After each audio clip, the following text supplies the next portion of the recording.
Trump रूस के नजदीक जा रहा है, इसका अर्थ है कि वो अमेरिका को एक फिर से शायद अमेरिकन ग्लोरी को बनाना चाहता है, और वो उसके लिए सबसे बड़ी चुनौती चीन हो सकता है। तो चीन के नजदीक वो नहीं आ पाएगा। इस बीच एक, जैसे मैंने कहा कि चैलेंज ट्रंप के सामने होगा, मैं इसको लेकर के इस पे जवाब मांगूंगा करमवीर जी आपसे कि ट्रंप ने पहले कहा कि अमेरिका फर्स्ट, अमेरिकन फर्स्ट, ये पहले उन्होंने दिया, और अगर पुतिन के साथ में दोस्ती बेशक हो सकती है, लेकिन राष्ट्रों के संबंध बनाना वो डिफरेंट नेचर होता है उसमें। वाकई जनता, देखिए रसिया और अमेरिका दोनों की जनता भी उसी नजरिए से अभी भी देखते हैं कोल्ड वार के बाद से, कि जैसे बिल्कुल एक जाने दुश्मन एक दूसरे को कहा जा सकता है। कई मामलों में जब रसिया का किसी छोटे देश के अंदर, विकासशील देश में अगर हस्तक्षेप बढ़ा है, तो अमेरिका ने भी वहां पे उसके पड़ोसी मुल्क में इस तरह की कोशिश की है ताकि वो गैप है वो मेंटेन रह सके। ट्रंप चाह करके भी बढ़ाने की कोशिश तो करेंगे, लेकिन वहां की जनता क्या स्वीकार कर पाएगी इसे? जी योगेंद्र जी, एक तो बात आपने कही कि अमेरिका फर्स्ट का नारा दिया। हाँ। अभी 2-4 रोज पहले ही न्यूयॉर्क टाइम्स में एक आर्टिकल छपा, उसमें कहा गया कि अमेरिका फर्स्ट की शुरुआत से ही अमेरिका की बर्बादी होने जा रही है। क्योंकि जब ट्रंप ने ये इलेक्शन कैंपेनिंग के दौरान जिस तरह की वादे किए, जो बातें कही, हिस्पैनिक को लेकर के कहा ये बलात्कारी हैं, चोर हैं, इनको आने नहीं देंगे, मैक्सिको के आगे इतनी बड़ी दीवार खड़ी कर देंगे, ये लोग अंदर एंटर ही नहीं कर पाएंगे, मुसलमानों को लेकर कहा मुसलमानों को एंटर नहीं करने देंगे, जापान कोरिया को लेकर के कहा कि आप तो अपने यहाँ पर समृद्धि है, धनी देश है ये लोग, और इनकी सुरक्षा का भार हम क्यों उठाए। यूरोप को लेकर के कहा कि नाटो पुराना जो पैक्ट हो चुका है उसको दोबारा से रिव्यू करने की जरूरत है। चाइना को लेकर के भी, जबकि 1974 के बाद I think one China policy जब से अडॉप्ट किया है अमेरिका ने, उसके बाद कभी भी ताइवानी प्रेसिडेंट के साथ बात नहीं की अमेरिकी प्रेसिडेंट ने। ट्रंप पहला प्रेसिडेंट है जिसने इलेक्ट हुआ और उसके बाद ओथ लेने से पहले ही ताइवान प्रेसिडेंट के साथ बात किया। तो दुनिया के विश्लेषक ये कहने लगे कि ये जो दौर है वो अभूतपूर्व अनिश्चितताओं का दौर है, जिसमें कुछ भी प्रेडिक्ट नहीं किया जा सकता, कुछ भी भविष्यवाणी नहीं की जा सकती। कुछ कहने लगे कि जो ट्रंप है वो तो एक बिजनेसमैन है, पॉलिटिशियन नहीं है, पॉलिटिकल बैकग्राउंड नहीं है, इसलिए जो इसके मन में आ रहा है वही कहता जा रहा है, जो वोटरों को निभाने की बात की जा रही है। लेकिन ट्रंप के जितने भी चुनावी वादे थे, जो उनके भाषण थे, उनके पीछे एक एजेंडा था। ट्रंप प्रेसिडेंट बनने के बाद एक के बाद एक उन वादों को पूरा करने की अब कोशिश करने लगा है, और जिस तरह से वो अभी जो एग्जीक्यूटिव ऑर्डर जारी किए गए उससे तो यही लगने लगा है कि एक ऐसा दौर आने वाला है अमेरिका की जो फॉरेन पॉलिसी में, क्योंकि जो 6 प्रायोरिटीज बताई है ट्रंप ने, उसमें फॉरेन पॉलिसी को दोबारा से उसकी प्राथमिकता तय करना, टेररिज्म को लेकर के, इमिग्रेशन को लेकर के उनकी पॉलिसी बताई गई है। ओबामा केयर का भी एक उसमें ओबामा केयर का भी जिक्र है, बिल्कुल। और जिस तरह से आपने कहा रशिया को लेकर के, रशिया ऑलरेडी चुनावी जो कैंपेन था उसके समय भी एक इशू था, और ये आरोप लगाए गए कि जो हैकिंग की रशिया ने, और उसकी वजह ट्रंप को जिताने में डायरेक्टली इनडायरेक्टली रशिया का हाथ रहा है। और कुछ विश्लेषक अमेरिकी कहने लगे कि ट्रंप बड़ी आसानी से ले रहा है रशिया को। CIA को ये समझने की जरूरत है कि अगर ट्रंप के इशारे पे चले तो अमेरिका की बर्बादी होने वाली है, क्योंकि रशिया को समझना इतना आसान नहीं है कि वो इतना जल्दी किसी का दोस्त बन जाए। या सबसे बड़ी बात है, सबसे बड़ी जो वादा होगी, मैं कहना चाह रहा था कि देखिए वहां की जनता होगी, जनता के साथ में दोनों ही मुल्कों की इंटेलिजेंस एजेंसी जो है वो उसी नजरिए से देखती हैं, और वो लंबा जो एक इतिहास है वो देखते आ रहे हैं, उसे फॉलो करने की कोशिश करते हैं। और इंटेलिजेंस एजेंसी में खासकर जिन्हें टारगेट करके, या फिर कहें कि जिस देश के साथ में हमारे संबंध सौहार्दपूर्ण नहीं है, वो नजरिया उसी तरह से होता है। बेशक सरकारें चाहकर के भी कई बार जो रिपोर्ट्स होती हैं उसमें ये कहें कि जो नजरिया होता है उसको भी आपको खारिज करना होता है कि पता नहीं, हो सकता है कि CIA की जो रिपोर्ट है रसिया के खिलाफ इसी जो दे रहे हैं वो हो सकती है कि हमारे लिए और भी मुश्किल में डाल सकते हैं। तो अगर चलिए एक बार के लिए मानते भी हैं कि रसिया और अमेरिका साथ में आते हैं, तो चीन के लिए थोड़ी चुनौतियां ज्यादा आ सकती हैं। जिस तरह से ये बातें कही जा रही है कि रशिया और अमेरिका आपस में नजदीक आएंगे, तो इससे रशिया और चाइना के अंदर जो है थोड़ा डिस्टेंस होगा, क्योंकि अब दोनों में क्लोजनेस बढ़ती जा रही है।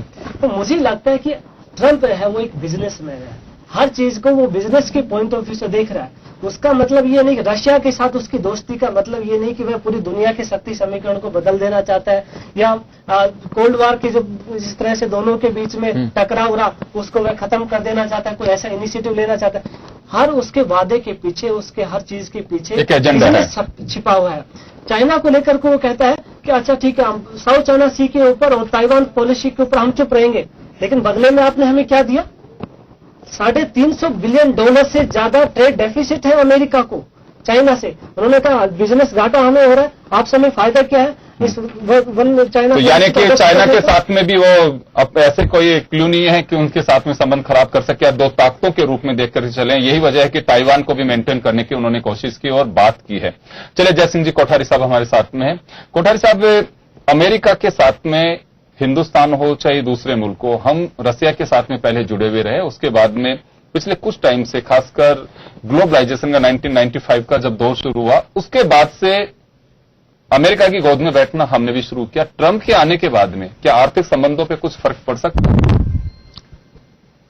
देखिए, ये जो एरा है पिछले 15-20 साल का जो हमने दौर देखा, वो free trade agreement, open economy, globalisation जिसे हर कंट्री जुड़ रहा है,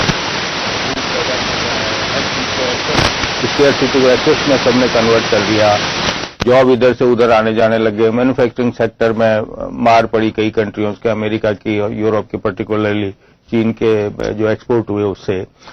इसको कहते हैं पावर शिफ्ट एरा। हम भी हमारे देश में देख लें, हर जगह एक पावर की शिफ्टिंग हो रही है। तो उसी दौर का ये एक नेक्स्ट दौर है जिसमें अब आप एक प्रोटेक्शन की बात आएगी। यूरोप, ब्रिटेन का भी हमने पहले देखा है कि वो यूरोप से अलग होने की बात कर रहा है। तो अब सब आप, अमेरिका भी एक तरीके से कह रहा है भाई हम हमारे को प्रोटेक्ट करना चाहते हैं। अब इस ग्लोबलाइजेशन का ऐसे दौर आते रहते हैं, पिछले पहले भी आए हैं, लेकिन पहले इंडिया क्योंकि दुनिया से जुड़ा हुआ नहीं था इसलिए हमको उसकी फीलिंग नहीं होती थी। लेकिन जब जापान और अमेरिका और यूरोप और ये सब आपस में कॉम्पिटिशन और मार्केट इकोनॉमी से जुड़ते थे तो वहां ऐसे दौर आ चुके हैं। तो ये एक नया एरा है जिसमें चीन और इंडिया और ये दूसरे देश भी जुड़ रहे हैं। तो ये एक प्रोटेक्शन का एरा है। तो प्रोटेक्शन का खैर ये मतलब तो नहीं कि वो कोई सभी को जो बाहर के लोग हैं उनको वहां से निकाल देंगे, लेकिन ये है कि उस पर टैक्सिंग करेंगे, उनको महंगा करेंगे और जो प्रॉफिट हम वहां से अर्न करके लाते हैं दूसरे कंट्रीज, उनको वो किसी न किसी रूप में वहीं रखने की कोशिश करेंगे। क्योंकि अगर आज बाहर के लोग वहां से, इंडिया की हम मान लें कि सब लोग अगर वहां से निकल जाए तो अमेरिका का चलना मुश्किल हो जाए। तो ठीक है, ये होता है, प्रोटेक्शन का एरा है। तो ये दौर आने वाले मेरे ख्याल से 5 साल 10 साल तक चलेगा और इसमें कई तरीके के समीकरण आएंगे, क्योंकि वो बिजनेसमैन है इसलिए बिजनेस की भाषा ज्यादा अच्छी तरीके से जानते हैं। एक सवाल है कोठारी साहब कि आर्थिक जगत जो है पूरी दुनिया का आशावादी है कि निराशावादी है इस वक्त ट्रंप के आने के बाद में? कुछ ऐसा लग रहा है कि इससे बेहतर से स्थितियां बन सकती हैं या बिगड़ सकती हैं? इसमें आशावादी निराशावादी का नहीं है, अभी वेट एंड वॉच की स्थिति है। कहना जल्दबाजी होगा अभी। और कई चीजें ऐसा है, अमेरिकन सिस्टम ऐसा है कि आप चाहे पॉलिसी, आपकी थ्योरी कुछ भी हो, आप कुछ भी सोचें, लेकिन वहां का जो इम्प्लीमेंटेशन का सरकार का जो सिस्टम बना हुआ है वो कई चीजों को होने नहीं देता है। तो वो भी एक समझने की बात है। आप भाषण कुछ भी दें, लेकिन हम भी हमारे देखते हैं कि सरकार कुछ भी अनाउंस कर दे, लेकिन उसको जो ब्यूरोक्रेसी है वो उसको इम्प्लीमेंट नहीं होने देती, उसके डिजायर्ड रिजल्ट नहीं आते। ऐसी स्थिति वहां पे भी है। तो वो भी एक सिस्टम वहां पे बना हुआ है। लेकिन मेन रूप से है कि कोई प्रोटेक्शन की बात करेगा, तकलीफ है, प्रोटेक्शन करेगा, सबको अच्छा लगेगा। आज हम हमारी कंट्री की बात करें, प्रोटेक्शन की, मेक इन इंडिया है, सरकार का मिशन फेल हो गया, वो आप मेक इन इंडिया वाला प्रोग्राम को करो तो सबको अच्छा लगेगा। तो वो दौर है। चाइना भी इस समय एक्सेस प्रोडक्शन से जूझ रहा है, उसको कहां खपाएं, तो इसलिए उस पर भी टैक्सिंग होगी। तो एक नया समीकरण इसमें ऐसा नहीं है कि ये साल 6 महीने में हो जाएगा। मेरे ख्याल से कम इसमें 5 साल 10 साल का पीरियड लगेगा, जब जाके एक वापस नया सेटल, क्योंकि पिछले 15-20 सालों में अमेरिका से लेके, अमेरिका ने कम से कम $7 ट्रिलियन का ओबामा के जो कार्यकाल है, $7 ट्रिलियन का नया उधार उसने लिया है। हर कंट्री ने उधार लेके खूब पैसा आया, खूब बटा है। अब वो दुनिया में इधर उधर बिखर गया, अब वापस प्रोटेक्शन करके उसके एक नया समीकरण बनेंगे। उसमें करीब करीब मेरे ख्याल से 1 डिकेड का समय लगेगा। जी चलिए, लेकिन अभी तो यही कहा जा सकता है कि चाहे विदेश नीति हो या फिर आर्थिक नीति हो, सामरिक नीति हो, कैसी भी हो, ट्रंप का पहला एक्सपीरियंस अपना शेयर करेंगे और कौन उनके सलाहकार हो सकते हैं, किस नजरिए से देखेंगे सारी चीजों को। ये इसी वजह से कोठारी साहब कह रहे हैं कि वेट एंड वॉच, ये केवल आर्थिक जगत की बात नहीं है, सभी जगह हालात यही है। क्योंकि पहला पुराना एक्सपीरियंस उनका अपना एक ट्रेड का हो सकता है, लेकिन राष्ट्रीय स्तर पे एक कंट्री को चलाना और उसके बाद में वो कैसा उसको रिफ्लेक्ट करते हैं, ये एक देखने वाली बात होगी। तो इसी वजह से फोरकास्ट करना बहुत मुश्किल होगा ट्रंप के लिए। और मुझे लगता है कि समीक्षक के हर दिन उनके हर कदम को वॉच करने की कोशिश करेंगे, उसके बाद ही कुछ कहा जा सकता है।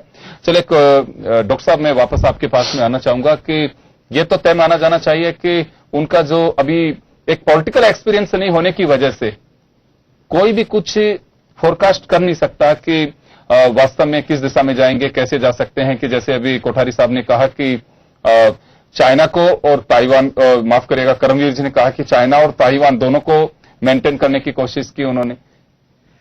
देखिए योगेंद्र जी, इसमें ऐसा है कि हम प्रेडिक्ट तो नहीं कर सकते कुछ, लेकिन कुछ प्रवृत्ति हमारे सामने उभर कर सामने आ रहे हैं। क्योंकि वैश्वीकरण का एक दौर आया और उस दौर में जो विकसित देश थे उन्होंने उसको काफी आगे बढ़ाया, और अब विकासशील देश ये चाहते हैं कि ये वैश्वीकरण का दौर है और अधिक इंटेंसिफाई हो, और जो विकसित देश हैं वो वापस प्रोटेक्शनिस्ट हो रहे हैं। और वो प्रोटेक्शनिस्ट होने की प्रवृत्ति है वो अमेरिका में या दूसरे जितने विकसित देश हैं उनमें है। लेकिन इसके साथ साथ इन देशों में एक विरोधाभास उभर कर सामने आ रहा है। जैसे वर्ल्ड इकोनॉमिक फोरम में देखें, इसमें ज्यादातर विकसित देशों के कॉर्पोरेट सेक्टर के लोग थे। वो चाहते हैं कि वैश्वीकरण का दौर चलता रहे, लेकिन जो राज्य हैं, जो सरकारें हैं, वो प्रोटेक्शनिस्ट बनना चाहते हैं। तो इस संकट को कैसे रिजोल्व करेंगे? वर्ल्ड इकोनॉमिक फोरम में शी जिनपिंग को उन्होंने बुलाया, और जितना कॉर्पोरेट सेक्टर था वो चाहता है कि वैश्वीकरण चले, क्योंकि जो कॉर्पोरेट सेक्टर है, मल्टीनेशनल्स हैं, वो नेशनल बाउंड्री से बाहर भी काम कर रहे हैं, तो वो नहीं चाहते कि प्रोटेक्शनिस्ट हो। तो ऐसी स्थिति में एक संकट की स्थिति होगी, क्योंकि विकसित देशों के राज्य हैं, सरकार हैं, वो चाहते हैं प्रोटेक्शनिस्ट बने, और उनका जो कॉर्पोरेट सेक्टर है वो चाहता है कि ग्लोबलाइजेशन हो, खुलापन हो। तो इन दोनों में जो विकसित देशों में एक संकट की स्थिति आएगी, उस संकट को से कैसे निपटा जाए? क्योंकि ट्रंप हैं, वो खुद बिजनेसमैन हैं, बिजनेस कम्युनिटी के हैं, लेकिन उन्होंने नारा दिया है अमेरिकन प्राइड का, अमेरिकन सेंस ऑफ प्राइड को रेस्टोर करेंगे, उसको मजबूत करेंगे, उसको रिवाइव करेंगे। तो इन दोनों में जो से एक संकट की स्थिति आएगी, कॉन्फ्लिक्ट की स्थिति आएगी, उसको कैसे रिजोल्व करेंगे, ये संकट विकसित देशों में रहेगा। और ये मुझे अनयूजुअल नहीं लगता, क्योंकि आज जो विश्व की तस्वीर है वो आधुनिक समय की 3 घटनाओं से उभर कर सामने आई है। एक वेस्टफेलिया की ट्रीटी, एक फ्रेंच रिवॉल्यूशन, एक बोल्शेविक रिवॉल्यूशन, और तीनों ने ही संकट को जन्म दिया है। अब जो संकट आ रहा है, जो फ्रेंच रिवॉल्यूशन वाला है, पहले बोल्शेविक का संकट भी आया, राष्ट्र राज्यों का संकट भी आया, तो अब जो संकट आ रहा है उसमें जो फ्रीडम ऑफ एक्सप्रेशन है उस पर कहीं न कहीं प्रतिबंध निश्चित रूप से लगेगा, क्योंकि मीडिया कंट्रोल कर रहा है इंफॉर्मेशन सेटअप को। स्टेट चाहता है कि हम मजबूत बने। स्टेट से तो हम फ्रेंच रिवॉल्यूशन से प्रेरणा लेके स्टेट और इंडिविजुअल के बीच में तो एक कॉन्टैक्ट बना लिया कि इंडिविजुअल के ह्यूमन राइट्स होंगे, स्टेट कंट्रोल नहीं करेगा, लेकिन उसके नाम से कॉर्पोरेट सेक्टर इंफॉर्मेशन का फ्लो और इन फ्रीडम को ज्यादा एंजॉय करने लग गया। वो इंडिविजुअल को भी कंट्रोल करने लग गया, वो स्टेट को भी कंट्रोल करने लग गया। तो ऐसी स्थिति में वो कैसे मैनेज कर पाएंगे, ये बहुत मुश्किल लग रहा है। और इसके लिए मुझे लगता है कि अमेरिकन कॉन्स्टिट्यूशन में जो सेकेंड अमेंडमेंट था उसको रिपील करने की बात अमेरिका में उठेगी और कुछ न कुछ फ्रीडम को कर्टेल करने की बात करेंगे, क्योंकि कॉर्पोरेट सेक्टर और स्टेट में कॉन्फ्लिक्ट की स्थिति आएगी, और उसके लिए कॉर्पोरेट सेक्टर पूरी इंफॉर्मेशन सिस्टम को कंट्रोल करता है और अमेरिकन थिंक टैंक को भी कंट्रोल करता है। तो उसमें स्टेट का कहीं न कहीं कंट्रोल होना चाहिए, और उसके लिए सेकंड अमेंडमेंट है, उसमें कुछ न कुछ रिफॉर्म होगा या कुछ वो विड्रा होगा। इस तरह की संभावनाएं मुझे लग रही हैं, जिस तरह की प्रवृत्तियां हैं। डॉक्टर साहब, मैं वापस लौटूंगा आपके पास में, एक छोटे से ब्रेक के लिए रुकेंगे और ब्रेक के बाद हम वापस लौटेंगे और चर्चा करेंगे कि ट्रंप की जो नीतियां हैं और ट्रंप के आने से भारत, पाकिस्तान, चाइना, अगर बात करें एशिया के संदर्भ में तो क्या असर पड़ेगा। एक छोटे से ब्रेक के बाद।